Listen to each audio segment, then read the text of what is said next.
Yeah, no less than like 2 times. Benway leans into Chaka and goes, "You are hiding something and it's going to get us killed." And Chaka's like, come on. Just cracks on with what he was doing. And you're like, buddy. Yeah. So we have to go to dinner. Yeah, we get to meet the rest of the cast. When we introduce... I love this scene.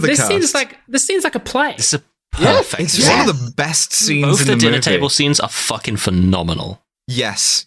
So first of all, we meet Omar's. He calls him his left arm, his right hand, I guess would be your English idiom, Saloum.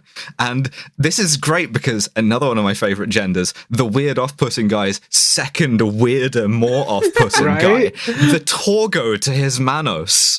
It's perfect. I love a henchman. And so Saloum is making the food, and he's also kind of hesitant and nervous and a little bit servile around the other guests. And it's like, interesting.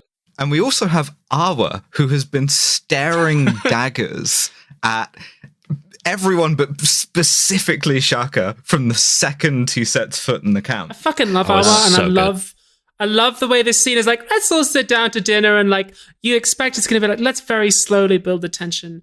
But instead, it immediately fucking ratchets up the tension because Awa is deaf and mute and only speaks sign language, but we are given subtitles. And Chaka and Rafa also speak sign language. And Awa immediately lets them know, I know who you are. You're Bangui hyenas. I'm on to you. Like, fuck you. Either take me with you when you leave or I will tell everyone here. It's so fucking good. It's really, really good.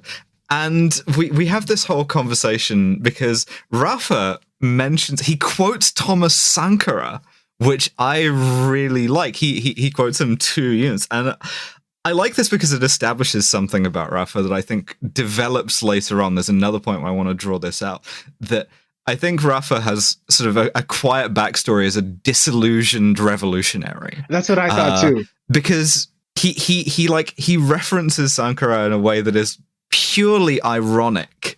And I should also point out the cover that they set up here, the way that Shaka goes into this interaction is we are gold miners with our Mexican investment partner who have come north on vacation. This is the least credible thing you could possibly say. And the great thing about it is they've kind of unthinkingly, because he's the brains, he's the guy who has the plan, they've gone into this interaction with, okay, we got to stay undercover at this camp for 3 days, get the fuel, get the res, and get out. Who do we want in charge of this? Do we want the guy who is very good at intimidating people, the guy who's magic, or Earth's worst liar? Just easy choice as far as I'm concerned. Send Chaka right on in there, baby. Everything Chaka says is like sort of barely restrained irony, and it just gets less and less plausible. Like at one point, Omar says gold miners who speak sign language and who quote Sankara. Localized entirely within my camp. Yeah, everyone kind of knows they're full of shit at this point, but they haven't figured out in what flavor specifically they're full of shit.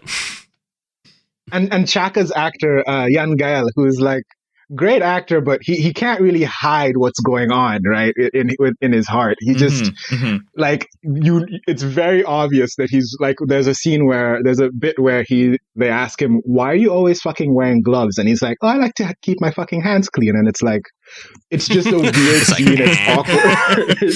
And it's just like, okay, my guy. He's just like a very shifty guy. And then Rafa makes the pussy gesture. Yeah, he sexually harasses Awa because he's a pig. And what's great is, having thus ratcheted up the tension, we got to turn it up another notch because we got to introduce another late coming guest. And this is Omar's friend, Suleiman. And Suleiman he introduces himself as Captain Suleiman, and yeah, and Shaka sort of like trying to probe a little bit. It's like, well, captain of what? And he's like, please. Interesting. And you kind of, you kind of know immediately, as does everyone around that table, that everyone has made everyone else. Like, everyone's fully aware. There are multiple points throughout this where like Rafa will just like glance over at Minui and Minui will just shake his head imperceptibly, just to be like, "No, we know they're onto us. Just give it another minute." Just. And also the captain, he comes in and he plays it. He's like, "I'm here on a very special mission to relax." Pulls out two beer bottles. with like two, He literally two giant beer bottles. he hides beer bottles behind his back like he's got guns or something, and he's like, "Ta-da!" Yeah. And it's fucking amazing. I'm with the CIA, chilling. It's awesome. Omar calls him a professional drinker too, which and we see him drinking the rest of the time until shit gets real, which you can kind of like intuit some things about the professional reputation of the police in Dakar, where he's come from, maybe. Yeah, they suck. They fucking suck shit. They're horrible. But so, we have a sort of a nice meal. Nothing happens, ostensibly, and yet sort of under the surface, you know, everyone's fucking thinking about like what everyone else is doing. If this were a less subtle movie, everyone would be like holding guns under the table and you'd see that. But it's just sort of implied. They do that with their eyes. Yeah. Like, Awa gets up to leave, and immediately Chaka also gets up, and it's like, you're not even trying to not be suspicious here.